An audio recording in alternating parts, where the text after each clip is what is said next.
Good morning, YouTube. Let's rise and shine. Episode 43, Lost Boys movie poster number 9. Today we're going to be continuing on with the third coats. Continuing to move it forward. But before we can do that, we got to run this intro.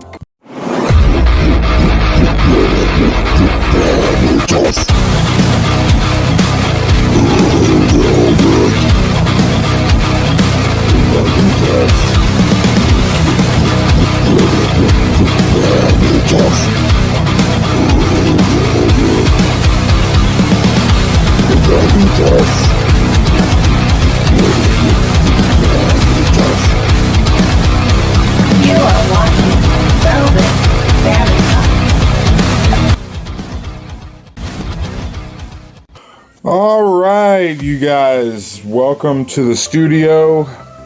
My name is King Kavo, and we are working on the Lost Boys movie poster, and we are in our 9th installment, and we are just about getting to the point where the work that we're putting in is now starting to really show some dividends. We still have a lot of things to deal with here and there. I'm still trying to build up certain things. As you can see, from one end of the canvas, or the velvet I should say, to the other end of the velvet, you can see that gradation or the variation of the white coats between Michael right here and that lost boy on the far right. They're pretty much at the same spot. It's just that, now I'm putting in these other coats on Michael and have yet to put them in on that poor ghostly looking lost boy over there on the other side. David's got a little bit, and I think even Star might have a touch or two. But like I said, it's all part of the process, and this is the process. It's slowly building up these tones to where I am comfortable in what I'm seeing, getting somewhere close to accurate as possible, trying to do this poster justice. I've done portraiture before in many different ways, many different forms and facets, and in a lot of places it's been very difficult because, when you're trying to get that accuracy, when you're trying to get that person, you can't be off. It's got to be kind of on point. And a lot of times, just in humanity, we fall short. We can only do so much. We're humans and we're fallible, right? The reality of that for me, though, is that it is that the hunt for perfection, right? The quest to try to get as close to 100 as I possibly can. And I can tell you, I've never had 100%. On my absolute best, I think I might have been like a 98. And some fractions. And then even then, a lot of times it depends on the subject. It depends on the person. It depends on, lighting, and all these different factors come into play in trying to translate an image through myself, out of myself, and onto a canvas, or in this case, velvet. And it's just, portraiture is always tricky. And, there was a time where after I did tattoos, I stopped doing portraits. I stopped painting portraits. I stopped even messing around with it, only because while I was doing tattoos and the portraits, that's where you really can't miss. You got to do perfect tattoos already as it is, right? But that portrait, it's got to be extra perfect because the tattoo itself starts to break down, and so now you're just dealing with the aging of the skin that, is certainly going to have its effect on the image, right? And so just the idea of doing portraits and tattoos was a lot, and it really is. I like to see good, strong realism in tattooing. And I got a lot of friends that do really fantastic work, and I love that. I can understand and I can relate to the extreme challenge of trying to get that accuracy. And I bring a lot of that with me here in this because, I really don't have too much room to make mistakes. I really don't have too much places where I can correct error. You know what I mean? It is ultimately one of those things where if I kind of mess it up, well, it's going to kind of stay messed up. I have contemplated in the places where I have kind of already messed this up as to whether or not I can bail myself out with some black and maybe do some tones and stuff like that. I think I mentioned before, I don't know if there's any rules to that. I don't know if there are rules. As an artist, it's my job to break those rules. I don't know if there's rules to that because in the idea of the fact that, like I said, it's paint. Whatever color it is whatever color it is. I think I even said something about painting black paint on black velvet, red paint on red velvet to see what it is, right? And in that case, if I decide to do that, then certainly, I can get this a little bit closer and maybe fix up with some of these little things that are not quite 100% accurate. I don't know. We'll see. We'll cross that bridge when it's time to get to it, right? And that's what brings me to what I want to talk about today. I have some friends that are going through some transitions in their life. Some things are changing, and I have lots of friends actually right now that are going through a lot of things in their life. I have some friends that are moving from one state to another state. I have a friend of mine that is going through a transition from being in the military to being a civilian. I have a friend of mine that is transitioning from being locked up in prison for the last 5 years to not being in prison and transitioning to the outside world and how things are out here in the streets, And then, I have other friends doing other kinds of transitions, and things are changing for people.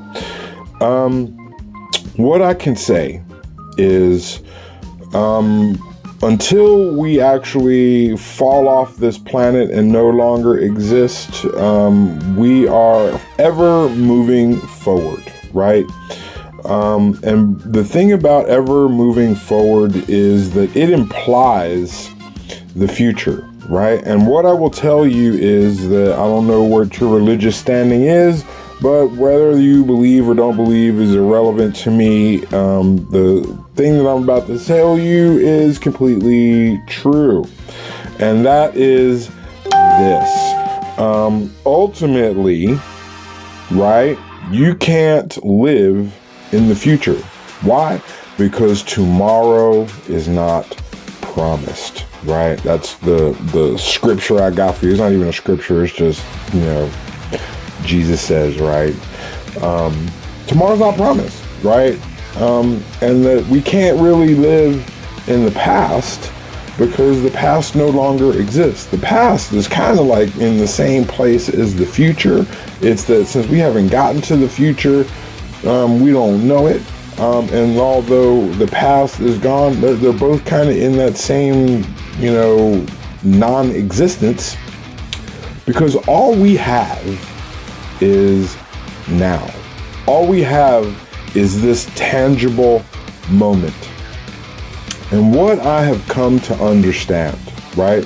I'm not a doctor, and I'm not at liberty, or I'm not trying to take any privilege to it to diagnose anybody's condition. But one of the things that I will say for sure that I have come to understand through many types of educational training myself, studying, learning, and many things having done, that this is ultimately the truest thing that I have come to understand. And that is that if you are, for the most part, suffering from depression, then you are suffering from your memories, right? You are suffering from your mind not letting go of what it's thinking about, of things that have happened to you in the past, right? And thinking about those things depresses you, right? Because you can't be depressed about something that hasn't happened, right? The only thing you can be about something that hasn't happened is that you can be anxious for something that is about to happen. And if that is the case, then what you are suffering from is not anxiety. You are suffering from your imagination, right? You are suffering from these maladies of your own mindset because you are failing to live within the now. You are living outside of reality, right? You cannot live in the past. Now, you can dwell on the past, and you can have the past be an ever constant reminder, and it can be as tangible as, whenever you hear someone that have a traumatic experience, right? It's like, I remember it like it was yesterday, right? Or I can, and yesterday is still too far away. To me, I remember it like it's happening to me right now, right? Because that's what you're doing to yourself when you're thinking about it, right? And I say this as an example, right? If I think back to when, I last had my heart broken, right, by someone who was a significant other in my life. Well, if I spend a little bit of time and I start thinking about the time, right, and I start opening up those memory banks, right? And I start thinking about, what was I eating at those times? And what kind of music was I listening to? And what was I doing? What was I wearing, right? And I could literally go back and repaint that picture. I can literally go back to that moment and literally reopen all of those wounds if I sat there and gave it that power, right? Now, the reality of it is that if I haven't overcome that hurt, then I can go right back to it and I can open it up and I can re-depress myself, right? I can go back and be like, and see, now I feel terrible about something that happened 15, 20 years ago, right? And I brought that pain into the now, and I'm existing in a moment where the pain that I feel now is very real and very detrimental to my health in this moment over something that doesn't really even exist anymore. And I can bring that to fruition. I know that in the places where I have unresolved things in life, right, I can go back and I can bring up all of these terrible feeling emotions, right? And I would say at the end of that, I'm certainly going to be depressed, right? Now, if I want, I can flip it, right? And go the other way and being anxious. And being anxious is about the possibilities of what's going to happen, right? And since none of us know what's going to happen, then we are always on the edge. We are always on the precipice. We are always facing a cliffhanger, and no matter what, we are going to find ourselves, worried about what's the next move? What's the next move? What's the next move? What's the next move? How do I, handle what's coming, right? When I don't know what's coming, how am I going to be prepared for it, right? And the way the world sets itself up for things like, okay, well, you got to have insurance. Why do you got to have insurance? Well, in case something happens. Well, the thing about that has always seemed weird to me is that you know, things happen. You know, we're coming into this world to leave. So how do you know, I don't understand how insurance works, because why would you insure someone when you know we're obviously going to die, right? But it's about taking care of things like property. It's about dealing with things that once you're dead and gone, you don't care. It don't make no difference to you no more, right? It's about you during your living time trying to have some sort of best intent for all your stuff when you're gone, right? What happens to all my, you know, what happens to my Hot Wheels collection? What happens to my comic book collection? What happens to all my baseball cards? You know what I mean? What happens to my Tim Duncan rookie card? You know what I mean? You know, I will this to go to my dog's spot because, you know, he was always down whenever I put my Tim Duncan jersey on him. He always wore it proud, you know, whatever. Tomorrow is not promised. And there's no way that you can do anything to prevent the inevitable. And death, my friends, is inevitable for us all. Now, we can sit here and we can worry about death all day. We can get ourselves all up in a tizzy worrying about who's going to take care of this, that, or the other. But you know what? Death don't care. It's coming anyway. So living in these places where now you're worried about what's going to happen tomorrow is kind of, you know, again, living in a reality that doesn't exist. The only thing you have is now, right? One of the things that I heard many years ago from a good friend of mine when I was worried about some things that were going to happen, he says, don't worry about trying to cross the bridge when you haven't even crossed the street. You know what I mean? Worry about crossing the street first before you cross that bridge way down the road, is basically what he's saying, right? And that's what I would say to, you know, those things that are in the past. You can't change them. You can't do anything about them. All you can do really is find some place where you can have reconciliation with what happened. And that is where therapy comes into play, right? Go get therapy if you need to get therapy and talk about what happened in the past. That way you can overcome it, right? And you're doing this really for the idea of having a better tomorrow, right? You don't want to feel like terrible tomorrow, right? So you're trying to fix something from a time in the past that doesn't exist in hopes that you will have health and healing for another time that doesn't exist in the future, right? Well, the only thing that solves that, right, is actively now in the moment doing something about it. So if you got problems from the past, don't put it off. Work on it. Fix that now. Right? And don't worry about the things that are coming tomorrow, because you know what? You could be over prepared for something that doesn't come. Right? My friend in Florida, he was like, you know what, man? Every time the hurricane comes, I got bit. I jumped. The hurricane's coming. I took off. I would take off and drive all the way to Georgia. Right? And the last time when the hurricane came, hurricane's going to come, it's going to hit. I took off. I drove to Georgia, and it socked us in when we got to Georgia. And when I got home, nothing ever happened. It didn't even rain, my neighbor said. So that's it. You can't be prepared for something that hasn't happened. You know what I mean? You can only be prepared for what's going on in the now. Live the now. That's why they call it the present, because the past is gone and the future's not promised. We have the present. The present is now, right? So in this moment, right, I am living the best life I can as an artist. I am up against it in this challenge.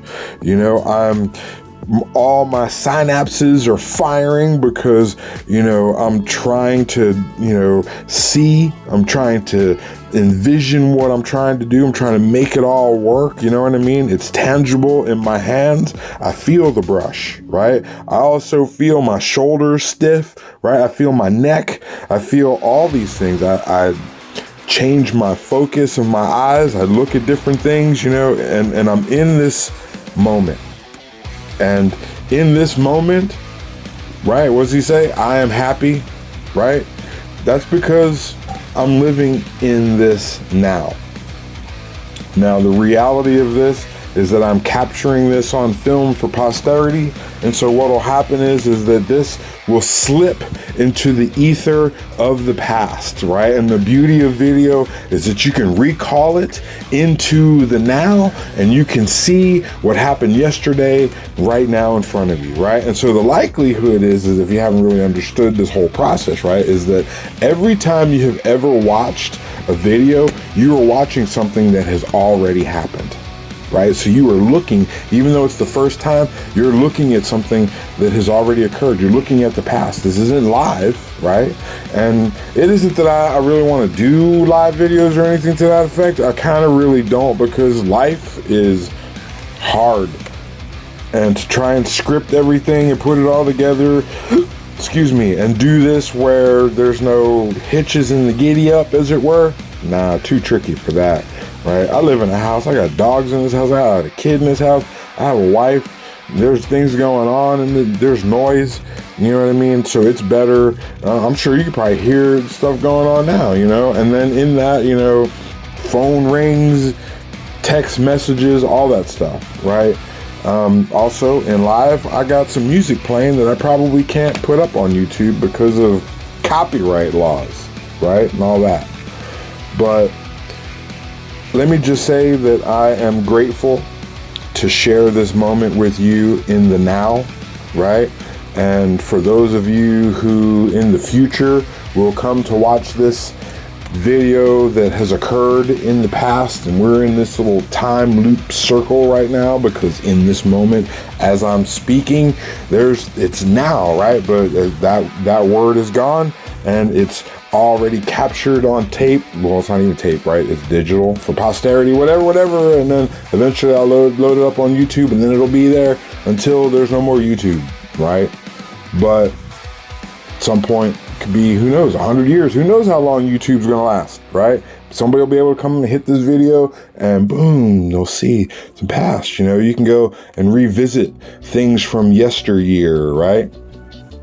Well, I like to say thank you for taking the time to visit with me and listen to me blather on about esoteric thoughts. Listen to me blather on about how I'm having difficulties painting this portrait, and I'm not exactly 100% comfortable with that. But, you know, I'm sharing. I'm trying to be a little bit more personable with you and honest with you, because a lot of times people only want to put their best foot forward. You know, this is not something I'm used to doing in a way. It's one thing to paint in front of people and in essence show them the magic.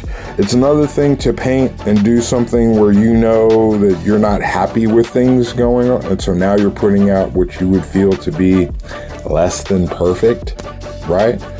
But as the person that I am never going to run away from reality, no matter how ugly it is.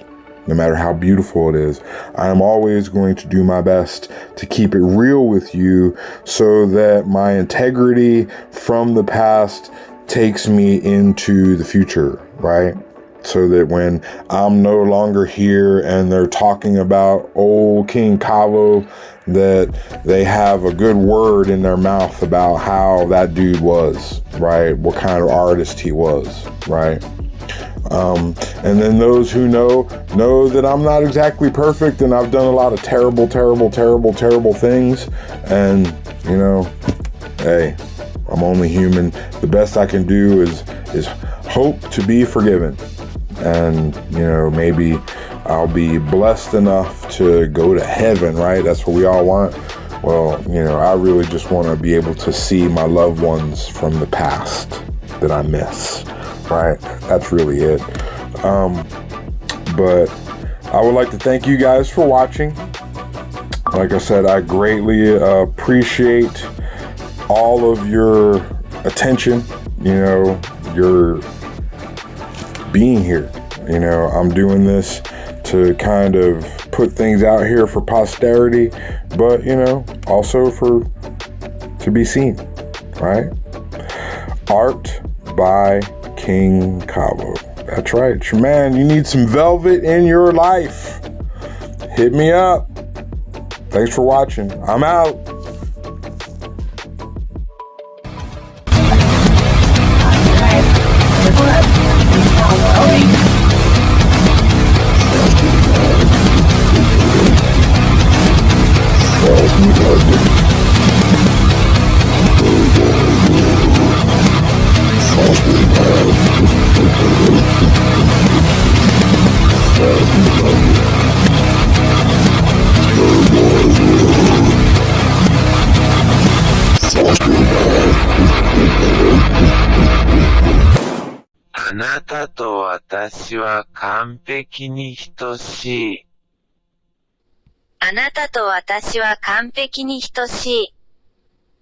Ouch!